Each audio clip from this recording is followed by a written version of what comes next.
we finally have the full set list of all the cards coming in Temporal Forces. In this video I'll be going over some of the noteworthy cards that have just been revealed, one of which could see a high amount of play upon release, but I want to save that one for last.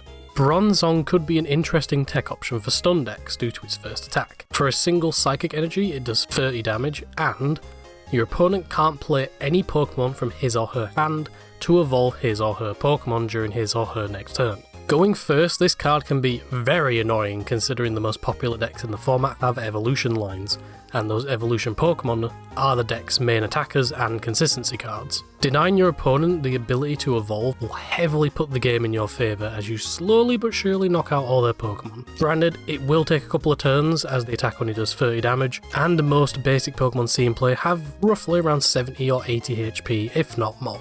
One thing I'm not sure about is if Rare Candy bypasses this restriction.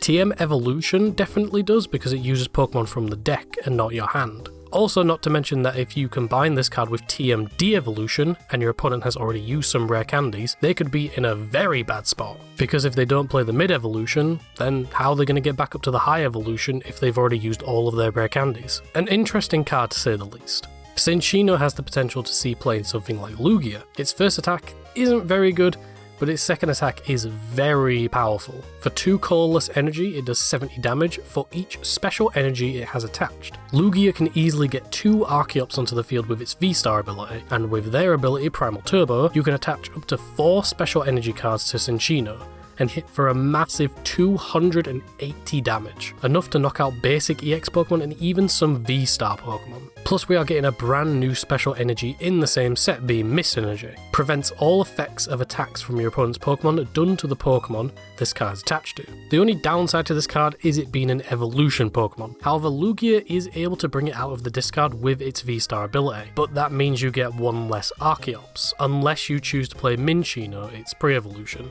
This card does have potential and could help bolster Lugia back up to high competitive play, giving the deck a very strong single prize attacker. Morty's Conviction is a very strong support card and very reminiscent of a card that came out all the way back in EX Power Keepers, that being Steven's Advice. Morty's Conviction says you can use this card only if you discard another card from your hand. Draw a card for each of your opponent's benched Pokemon. Steven's Advice allowed you to do the same thing, but it also included the active Pokemon, and you didn't need to discard a card. However, you couldn't use it if you had 7 or more cards in your hand. Despite the restrictions, this card was extremely good, and saw play in pretty much every deck, and I honestly think Morty's Conviction will follow in similar footsteps. A lot of decks in the format want to fill up the bench as quickly as possible during the first few turns of the game, since every deck requires multiple Pokemon to get their engine going. So if your opponent passes their turn with a full bench, then at the cost of discarding a card, you get to draw an additional 5 cards. However, this card is only really useful in the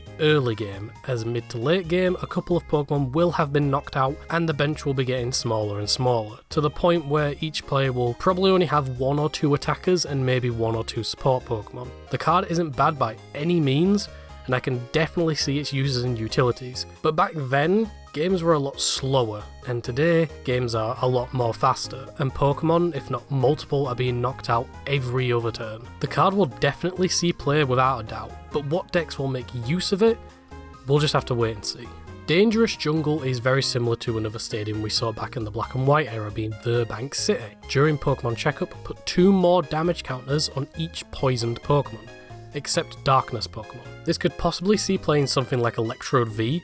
However, with Hisuian Sneasler, it's kinda not needed, plus it also puts those damage counters on your Pokemon, except Darkness Pokemon.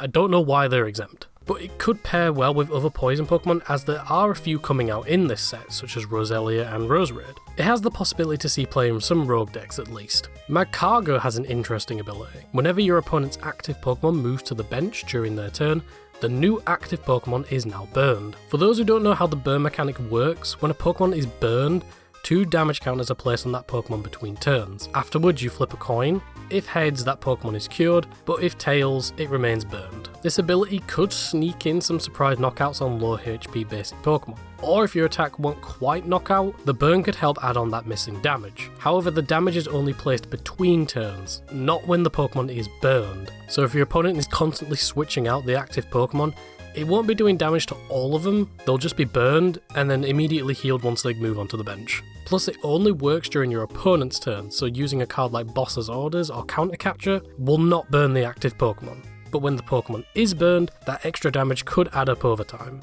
Mr. Mime is another card reminiscent of a card we've seen in old sets, Smeargle from Call of Legends. This set just seems to be full of those. Its first attack for a single colourless energy reads, your opponent reveals their hand.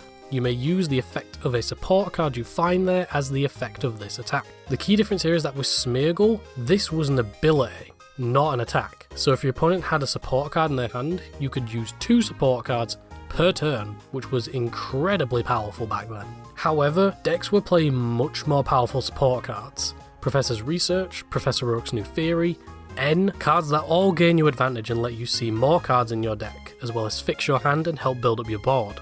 However, Mr. Mime is an attack. However, you don't have to use the supporter if you find one, unlike Smeargle where you had to, so it was kind of a double-edged sword depending on what supporter your opponent had in their hand. But in today's meta, decks are playing so many different supporter cards that sometimes you don't really want to use one of them, which means you just wasted an attack. It does give you hand knowledge, and if you find something like Iono, it could put your opponent in a bad position if the rest of the cards in their hand were really good. It could see niche play, but I highly doubt it. It's a good callback though.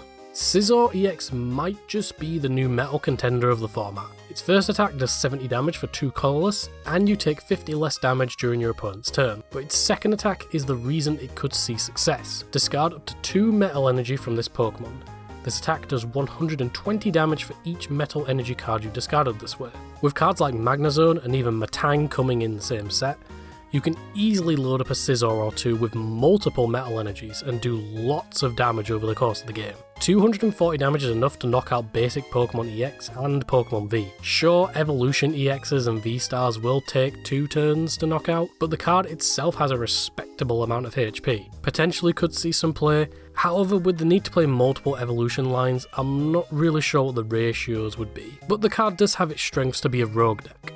I just want to point out Pidove here. Its ability says, once during your turn, if this Pokemon has 30 HP or less remaining, you may search your deck for an Unfezant or Unfezant EX and put it on this Pokemon to evolve it. There is no Unfezant EX. Potential for one in a future set maybe? Plus with something like Gapejaw Bog, you can immediately make this ability active.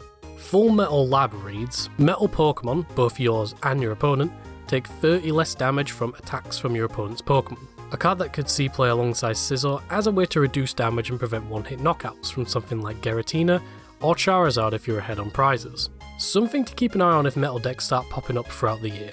And last but not least is a card that I genuinely think will see play as a competitive deck, Torterra EX. A monstrous 340 HP grass type with 2 attacks. The first attack for a single grass energy does 30 damage for each grass Pokemon you have in play, so if you have a full bench that's 180 damage, and then its second attack for a grass and 2 colourless does 150 damage and heals 50 from itself. Now you may be thinking, these damage numbers seem kinda low, especially since the Scizor we just looked at can do 240 damage for 2 energy. However, Charizard is the deck.